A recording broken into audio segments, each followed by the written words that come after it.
1, 2, 3. Are you ready? Well, here we go. I'm Lisa Mitzel, and this is Condition to Win. Hey, friends, welcome back or welcome to the show if this is your first time. Spring is here and the flowers are blooming. We've got squirrels in our trees running around. And the gymnastics news from this past weekend is so fun and exciting and also very real. I will fill you in on my thoughts about the women's gymnastics NCAA nationals, who I cheered for and why, and my feelings on two of the LSU gymnasts who had transferred from Utah.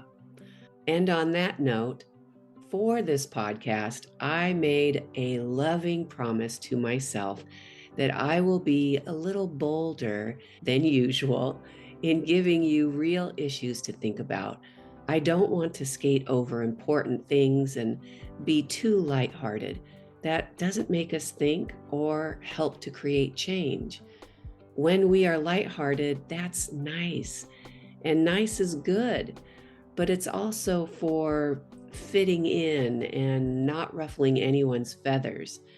Well, I think we need a little feather ruffling sometimes. So listen to my thoughts after the interview. Now, today is the second half of my interview with the amazing Yuka Sugiura called BRAIN MAPS for Gymnasts. Yuka is a neuroperformance coach. She is a shining star in our sport of gymnastics. Not a regular person is she, because she's getting recognized as breaking into the forefront of sports science for high performance and recovery and creating positive change in our sport. In this second half, we talk about the newness of neuroperformance in gymnastics, the power of neuro exercises, Yuka's focus on coaching coaches, autonomy supportive language, which is so cool, and how the brain needs safety, safety, safety, and predictability. Okay, now let's get to the interview. So you love the athletes so much. I have literally seen the sparkle in your eyes, Yuka. Yeah. And I know how much you want to support them. So tell me a short story of the limits or struggles that you have seen with some athletes that you are working with, and how were you able to help them? Yeah. I think one of the things that really inspires me to always just be better and learn more is, a lot of the girls in this gym were very high level. Some were elite national team members. And I saw firsthand and doing, having the gift of spending time with them to do massage where I get to take care of them and they can open up and say, what's going on. It's just so much on the body, and a lot of it was just not being heard, right? Having injuries or things that were painful that, like, well, the mindset is like, I just got to push through this. So you're talking about the The gymnasts. gymnasts. So this is what I was hearing from them, and this is more collective. It's not necessarily one kid or the other. So what I felt like I could give to them, whether it was through massage or through the neuro work, which was hard to squeeze in. Like, I was very lucky, and this gym trusted me and allowed me to come in during practice. But ultimately, it was kind of a stay in your lane situation where, like, you're here to help with like a hurting ankle, not so much to help them perform better. So I would kind of like sneak in some thoughts for them to do while they were training. I'm like, when you do this, like, and it was, it's like, try this or do this when you warm up. Giving them some Because neuro performance yeah, tips neuroperformance or even just some visualization. Yeah. And for their things, performance. Yeah. yeah, things that, because they didn't want to be doing something different that the coach would then say, what are you doing? Right. Right. That's why I was like, oh, I have to coach the coaches because they need to understand why these kids are doing these things between turns. I don't know if that answered your question, but Well, that is definitely a struggle that you're describing. Is the grind is coming in, probably what, 6 days a week. Yeah, 6 days a week. Yeah, like 30, 30 plus hours. And they've got aches and pains, and Yeah, so you're technically in a supportive role to help reduce pain, but there was also a limit for you and for the gymnasts to attempt any neuro exercises. right. Yeah. And yeah, another athlete that I've worked with high level, yeah, when I do, and I gave him a bunch of exercises to do. When I do these exercises, when I do the drills, my practice feels better. Great, do them every day. The gymnast said that to me. So, right, so similar thing, like high level, lots of hours. And so we did a number of drills to help his brain and body calibrate a little bit better, things that his body responded to. Mhm. My ankle doesn't hurt as much when I take a hard landing. Even at a high level with gymnasts that have some autonomy, it's still a challenge for them to actually incorporate this into practice, even though it's like a minute here and a minute there. You're talking about Yeah. like a college age? Yeah, college athlete.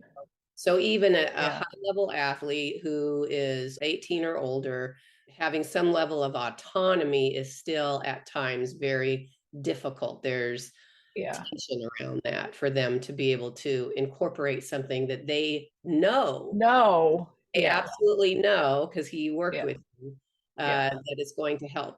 So I think that is, kind of draws at least a light picture. We don't want to do anything but talk about positive growth Yeah. and how we can really support the coaches and how we can create more widespread knowledge Yeah. that neuroperformance exercises are so incredibly helpful. And like you were describing, I mean, this takes what, 20 seconds, 30, maybe a Yeah. minute at the most. And within 30 seconds, they have a positive result. Right. Right. That's amazing. So I think that you're right. When we have these one-on-one experiences with gymnasts, and I have it in my work in mental training and mental health, and when I see the lights go on, when I see the tension and nervousness dissipate, Yeah. and I see them engaged, and they're more curious, and they have more autonomy, and they're making the decisions, these kids all of a sudden they start performing better. They are less nervous about injuries. They're less tentative about performing all out, right? And there's just so many good things about it. And Yeah. and when the gymnast takes a risk that they choose, when the gymnast is learning because they tried something that they wanted to try. I'm thinking about the way that you say and you describe in your teaching that when a gymnast gets to make a decision about Uh-huh. even the smallest thing, whether it's the blue mat or the red mat, you, Yeah. you talk about this in your work, and you say Yeah. that having some autonomy and the gymnast making a decision actually increases their ability to perform better. Yeah. Yeah. Say Yeah. a little bit about that. Yeah, so there's actual like hard research and quite a bit of it that shows when it's either autonomy supportive language where Mhm. you're giving kind of it's not like what's the word, command and control language, as well as when they have a small choice like do you want to do 10 leg lifts or 11 leg lifts or 12, like that, right? What order do you want to do your conditioning in? That when people are given a choice, they often not only, so if you said a choice of 10, 11, 12, there's a good Mhm. chance a gymnast is going to do 12. They're going to do When 12. there's a study that is exactly that, like people were given a choice of how many reps versus other people were given they're told how many reps they're going to do. The people that were given a choice did more. And I um think yeah. that's a default mistake that we make. I don't know if I'm wording that correctly, but as adults, we often will doubt that the children are motivated enough to do the high number. And so we think that we are motivating them. You're going to do 12, you're going to do Right. 15. Yeah. And that actually takes away the autonomy. It Right. takes away their The- ability to be self-motivated. right. Yes. And so, yeah, so what these studies have found that it can be an inconsequential choice. Like, do you want to stand on the red mat or the blue mat? Do you want to do your left leg first or your right leg first? That motivation increases. And so they'll do like written questions after it, like how is their motivation? That their performance improves. So their actual like physical performance of the skill that they're being presented Mm. improves at a faster rate than the participants who were not given a choice. And then they're actually retaining what they've learned better than the athletes that were not given a choice. Okay, now let's take a little break. Our sponsor for the show is Zen Tiger Mind. How do you support your gymnasts when they're feeling so stressed, or they can't go for a skill, or just lack confidence? Zen Tiger Mind is a human centered company providing mental training and mental health products and curriculum for child development programs and to help your athlete perform better. As we do research on accidents and trauma in sports and how to support athletes in the healing steps, our mental power station is a key component to helping kids work through their feelings, release tension, and feel safe and in control. Take a look at the mental power station in our store on zentigermind.com. Wow. And one thing I was thinking about this also too, like especially in light of how you coach, and it's autonomy provides, like when I have a choice, it's actually providing safety and predictability, right? So the brain tries to keep us alive, and one of the main ways that it does that is through prediction, because it's always that, am I safe, am I safe, am I safe, am I safe? And if I've seen a scenario before, or if I feel like I am in control of a scenario, I am going to feel safer because I have control, and my ability to predict what is going to happen is greater. And so that's why, like, when you have them draw, they're increasing the predictability of what's going to happen. And so autonomy does that. And I think that's why performance and learning actually changes, is because when the brain feels safer, as you were saying, yeah, Lisa's doing a like arms in the air. Yeah, when the brain feels safe, it takes the brakes off and performance and learning improves because I'm not afraid. Yeah. This probably sounds totally unfitting, but I feel like I'm going to cry right now because, Yeah. because The that first time we met, I actually made you cry. I don't know if you remember that, but yeah. Yeah. this autonomy supportive coaching relates to your work, relates to my work, but most of all, it touches the children's spirit Yeah. so that they can feel safe and in control. And then their performance actually gets better. Their Yeah. self-motivation increases. So I just love you. I want to, Oh. we got to go celebrate something soon. Okay. Yeah, it was a big one. It was a huge, I just figured this out like in the last few days. I was like, oh, that's why it works. And Anyway, I mean, I knew, but at the same time, linking it to what you do actually was more specifically where yeah. when they slow down, when they visualize, when they picture themselves doing it, they are building autonomy and predictability in the skill. Yeah, in my other business, Zen Tiger Mind, which is a sponsor for our show, we have some incredible women in our Zen Tiger family. You're one of them. And also Gail Santa Maria. And she is a trauma therapist. And she actually kind of does the fist pump, I think. That's my guess, is when we talk about helping the child learn how to feel safe. And even Yeah. by saying those words, I am safe, I am calm, I am in control, they are making those connections stronger in their brain. So that becomes more of their default instead of I'm scared, I'm out of control, I can't do this, right? Yeah. Yeah. And so giving you a shout out, Gail, you are spectacular. When she kind of like gave me a little stamp of approval on that, her Yeah. trauma therapist, I thought, oh, good, good. I'm going the right direction here in gymnastics. So Well, let's, can I say one other thing just yeah, related to like, so this is something also with the drills that I teach, in that a lot of it is the gymnast has to say, yes, that felt better. Because a lot of it is invisible, right? So anything from just like a round off tuck dismount off a beam to a double layout, right? That, not off a beam, on the floor. That'd be interesting. That they're the ones that say, oh, yeah, I felt a little bit more on, or I felt a little bit straighter, or that felt easier. There are times where that actually will be higher or faster. But because a lot of the benefit is, I think, in building efficiency in the body, or that's the, the feedback that I get from the kids, that they're the ones that get to say then, okay, this drill is a keeper for me because it worked. Or, you know what, that one didn't really work, so we're going to chuck that one. And so that's also giving them this control of like, I know when I do this drill, it makes me feel better. And then that, like, when your body feels better, you're going to boost your confidence also. And so I think that's another thing that's really nice about them, is that you are the one that decides this is one that I want to do because I notice that it helps. When a gymnast gets the opportunity to be asked, how did that feel to you? Yeah. Then to me, that makes a huge impact on them, because in essence, the coach is learning from the gymnast. Uh-huh. Yeah.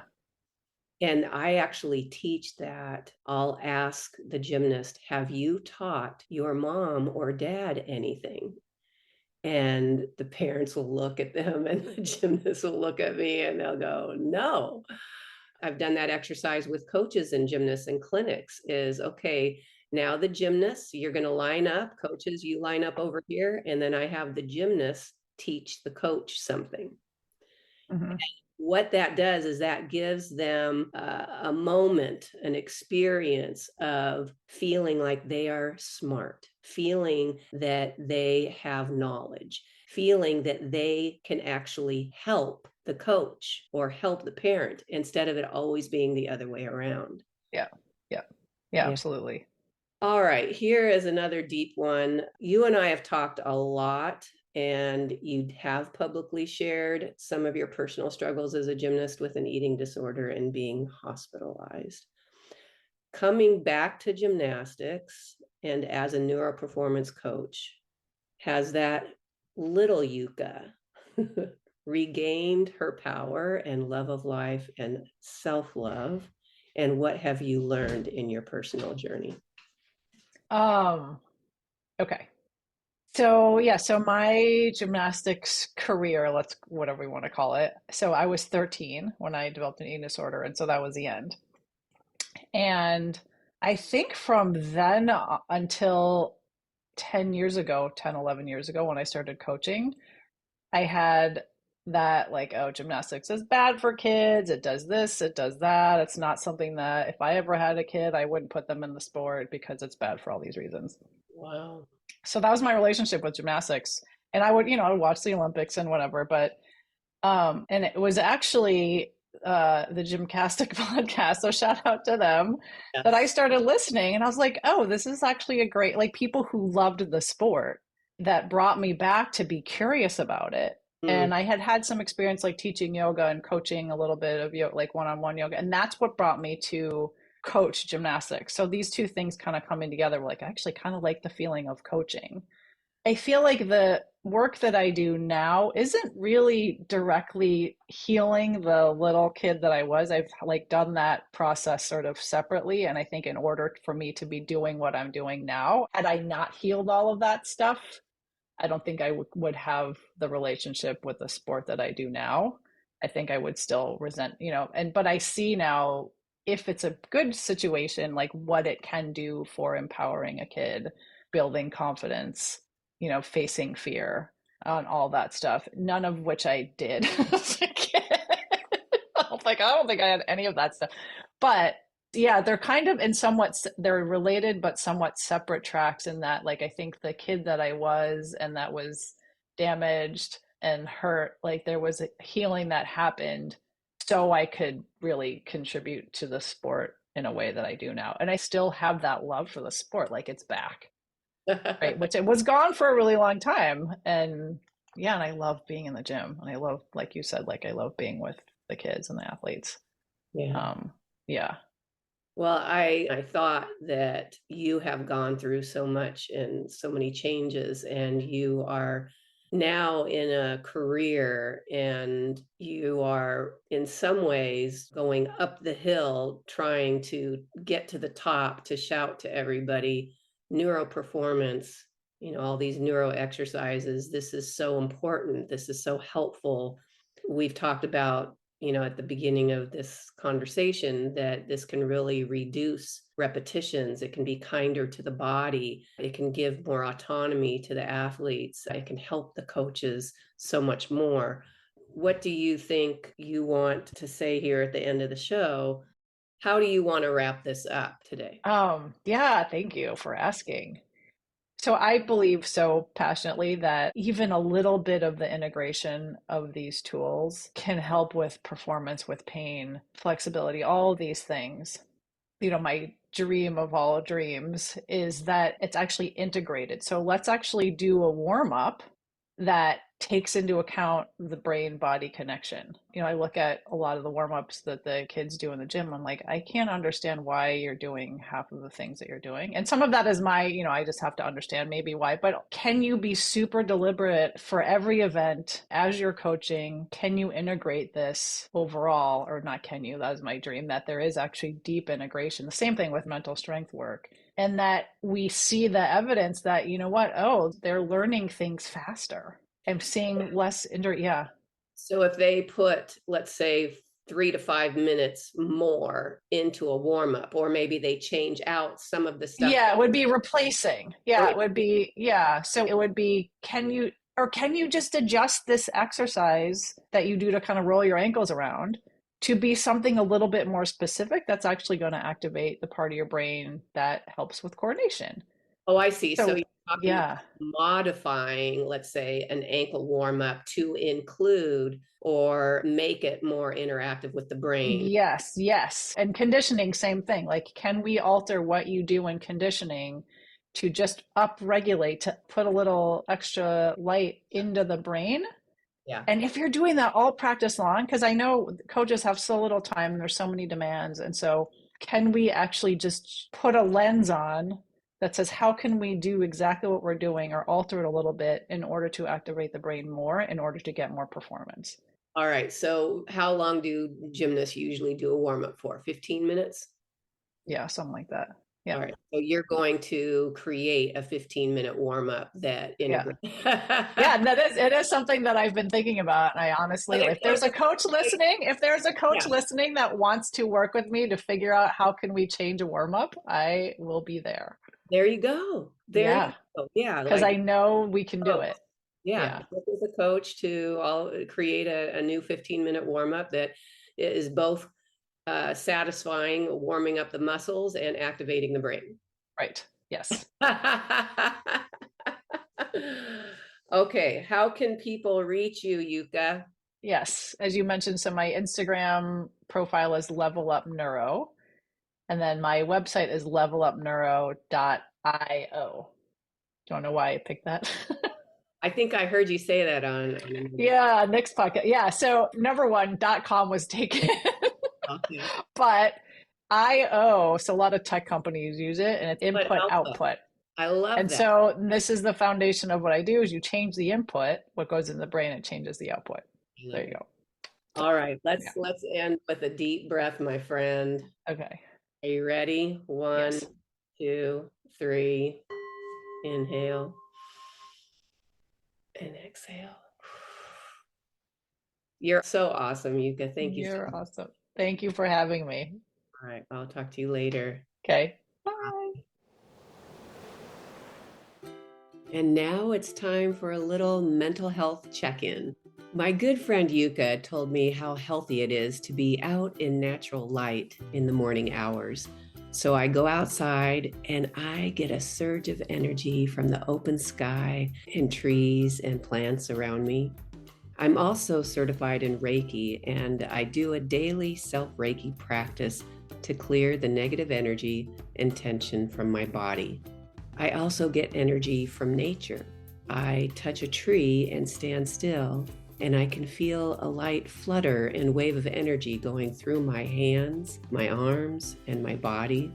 My health suggestion for you today is to do the same.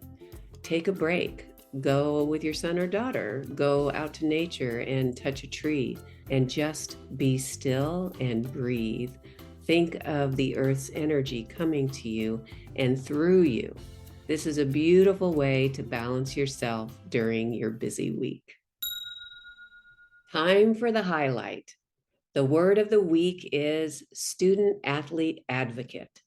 At the University of Utah, the student athlete advocate is one staff member who is a resource for student athletes to report misconduct or mistreatment they may experience through their participation in a university athletics program. This role acts independently from the athletics department and reports concerns to the offices of the president, general counsel, dean of students, and equal opportunity and affirmative action. At Utah, some of the student athletes who were on the gymnastics team were unaware that the student athlete advocate could be very helpful to them when they were struggling. My hope is that people talk about this and make it widely known that student athletes need an advocate regularly involved in their sports team. If you have a son or daughter in college or going to college next year, I suggest that you inquire about a student athlete advocate that educates and supports the athletes during their years at the university, and that staff member is separate from the athletic department. And now for your consideration. Regarding the weekend and NCAA Nationals, there are things to be said and things to think about. First, I want to offer congratulations in the men's NCAA National Championships. Here's a big shout out to Stanford University men's gymnastics team, who won their 5th straight national title. Woof! And 10th overall. Wow. In the women's competition, I was on the edge of my seat, literally. Every year before, I've cheered for my alma mater, the University of Utah. But this year was different. With the 2023 investigation of the Utah Gymnastics program and all of the fallout, I decided to follow my heart for teams who had never won before. I cheered for LSU and Cal Berkeley, and I was thrilled to see a new winner. Up till Saturday, there had only been 7 schools to ever win the NCAA national title. So a huge congratulations to LSU and welcome to the club. They've come so close before, and I'm really happy for Jay Clark and his staff and for this magnificent team achieving such an incredible goal. Ladies, you earned it. And as Allie Raisman said, you deserved it. Haley Bryant from LSU won the all-around, and she was the honored recipient of the AAI Award for the most outstanding female collegiate senior in the country. Plus, a huge congratulations to Cal Berkeley. They finished as the runner-up, 2nd place. Both teams placed the highest in the history of their programs. On another note close to my heart, I believe that humans matter more than winning, and we need to look out for college student athletes because the universities often protect themselves. I mentioned the student athlete advocate at Utah, and I wish that lovely woman had more power to help the gymnasts when they were suffering. I had spoken to her last fall, and she was doing all that she could, but the powers that be didn't listen. So I want to acknowledge Jay Clark and LSU, who welcomed 2 transfer gymnasts, Cammie Hall in 2022 and Jillian Hoffman in 2023, when they decided to leave the University of Utah and enter the transfer portal. It is a precarious time in the transfer portal, wondering what will happen or who will open their door and allow them on their team.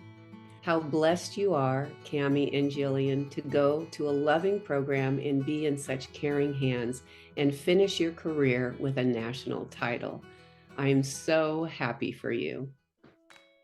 It's not often we get to witness miracles in sports because people tend to think it's all about muscle and focus and self sacrifice. But really, it's much deeper than that. It's about the kindness you show when someone is vulnerable and hurting. It's about autonomy and the athletes having a voice and feeling cared for. That's the way that they are able to be motivated and confident and perform their best. I love underdogs, and I love to see new programs win who haven't yet stood on the highest spot on the podium, especially when they have great character. Hats off to LSU and to all the teams who made it to nationals. And finally, I want to say thank you. Thank you from my heart to each student athlete who bravely finds the courage to speak up, because we need you and your voice. I'm especially thinking of Kara Aker and Kim Tesson and anyone who gives children the chance to learn from you, because you help make kids stronger on the inside and you help adults to be better people. Well, that's the show. I'm Lisa Mitzel. I'm honored you chose to listen in. Check the show notes for information. Share your thoughts in the comments. Give us a positive rating if you enjoyed it, and please subscribe. Okay, my friends, this is your journey to grow and learn and guide yourself to your own transformation. I am sending you good vibes, deep breaths, and peace.